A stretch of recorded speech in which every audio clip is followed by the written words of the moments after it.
Good afternoon on what is a cool, bright and sunny day. It is Wednesday the 28th of September. I've got a nice hot cup of tea.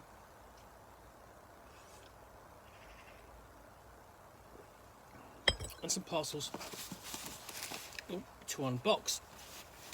And I'm going to continue going through this one. So I'm going to pull out all the stuff in there. I'm going to pull out this, which is The Valley Out of Time, Welcome to the Valley. So this promises dinosaurs, women in peril, and it's from, let's have a look, Skeeter Green Productions. That's quite tiny, and it's for both Dungeon Crawl Classics and Mutant Crawl Classics. So The Valley Out of Time is a series of design-sized adventures from SGP, Skeeter Green Productions.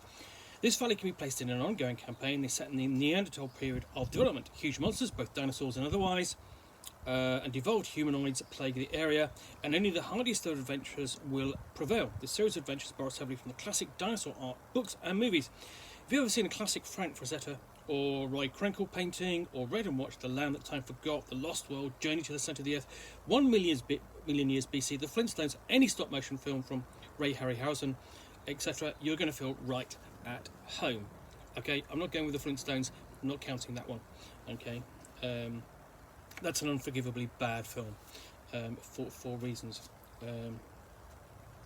not least of which of having to hear the theme music or the from the B-52s for 6 times an hour for 3 months. Anyway, because I was working in the cinema, but that's by the by. So, running out of time. Essentially doing the Lost World kind of setup in a valley full of dinosaurs, you know, Valley of the Gwangi, Lost World, that sort of thing. That you know, it's really kind of pulpy and fun to do. Now, Goodman Games has already done this with Brontosaurus Rex kind of setting that they did in the noughties, and which was covered again for Dungeon Crawl Classics in the Goodman Games Gen Con program for 2017. You know, they look back on it and just sort of bringing dinosaurs into more dinosaurs into Dungeon Crawl Classics and so on. Okay, so we open up. We've got a list of motivations and an introduction, adventure background. So that's getting the sort of like the player characters involved, how you use it, nice illustration.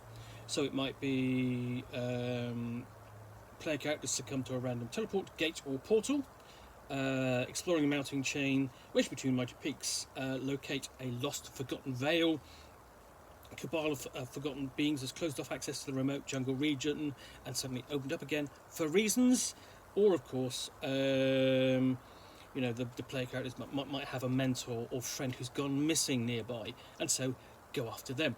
It's all kind of classic sort of reasons. So that's what gets them into the Timeless Valley. And we've got a description of the environment, effects of things like sort of the jungle funk and so on, because it's hot and sweltering underneath the jungle. Players are going to be be slowed down by their armour because of the heat and so on. And then they have, let's have a look,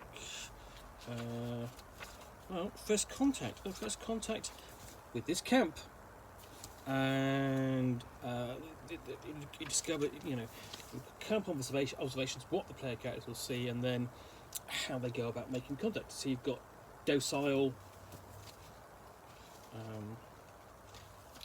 sneaky, bold and or violent,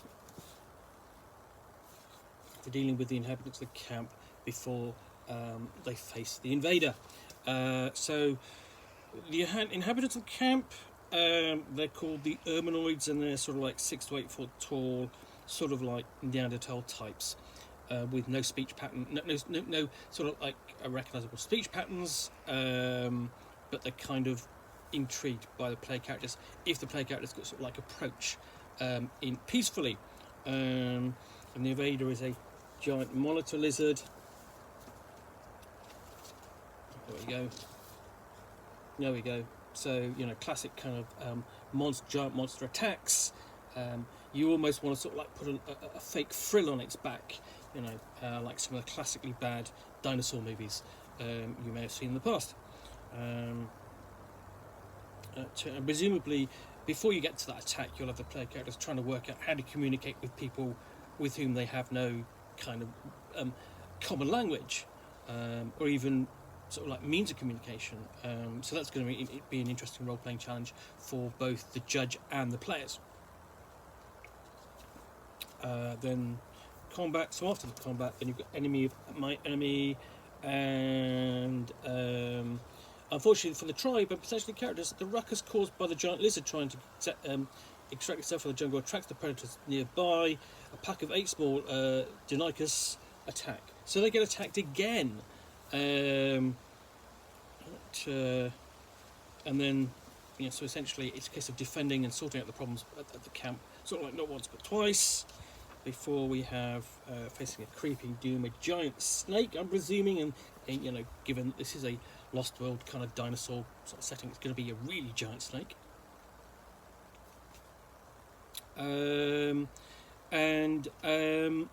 Essentially that's about it. You sort of like, oh, okay, you sort of like have the end of that combat, and that it? Okay.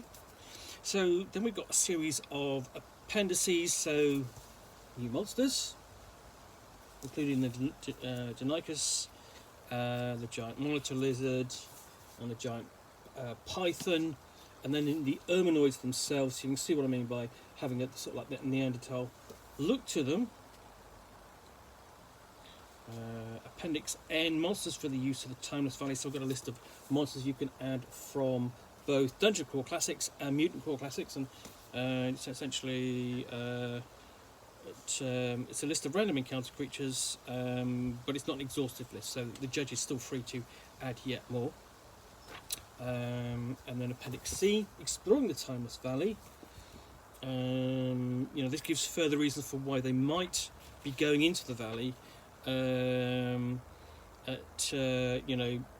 Character might be seeking rare herb or plants for a spell, cure-all, or other formulae. Region's environment is vastly different from the surrounding environment, and other opportunities for exports, goods, resources to bring back to the metropolitan market. So, being merchant adventurers, looking for cities paved in gold, or rivers lived with gems, or tribes with golden idols, etc., possessing giant rubies for eyes. And a mentor has gone missing, Fountain of Youth, Lost Library, that sort of thing. And then you've got something called Ultra Science, which limits. Let's have a look. So it limits access to. So we've got an actual earlier section here. It says Ultra Science. So Ultra Science, and it's a core element of Skeeter Green Products. Is Ultra Science, a technological replacement mixture of magic. So you sort of combines the effects of seen in both Dungeon Crawl Classics, and Mutant Crawl Classics into one effect, and sort of like, as well as elements of sort of like science fiction, swords and fantasy, post-apocalyptic settings and the like, and this has the following effects detailed here. Essentially, any damage causing Ultra Science is less effective. Clerics can feel cut off from their deity.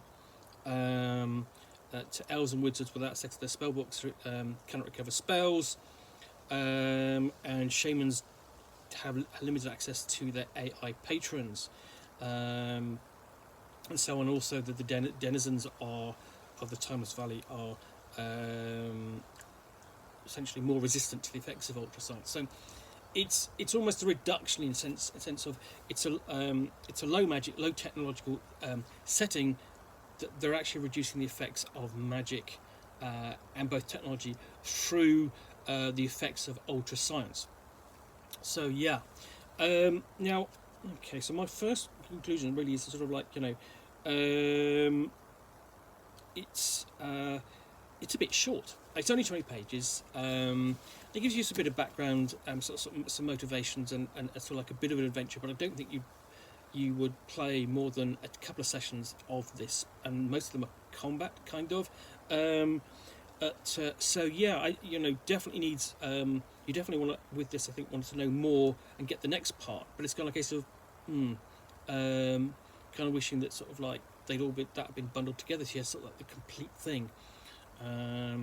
But if you're kind of looking for like the beginnings of a Lost World, Dinosaur Valley kind of environment to drop into your campaign, or even I suppose what you could do is connect the two campaigns. So you could sort of like have port entries into the valley from, say, your Mutant Crawl Classics campaign, and then from your Dungeon Crawl Classics campaign, and the two could travel between the 2 points. It could become almost like an access point. That would be an interesting addition, perhaps. Anyway, that's Welcome to the Valley for Valley Out of Time for both Dungeon Crawl Classics and Mutant Crawl Classics from Skeeter Green Productions. Anyway, I hope you have enjoyed this unboxing in the Nook. If you have, please click on the like button down below. And of course, if you've got any comments or feedback, I appreciate you taking the time to post those. And lastly, if you want to be alerted to yet more unboxings in the Nook, where you'll see me out here with a parcel containing a book or game, which I'll unbox and chat about to the best extent of my knowledge for roughly 10 minutes or so, all of course accompanied by a nice hot cup of tea.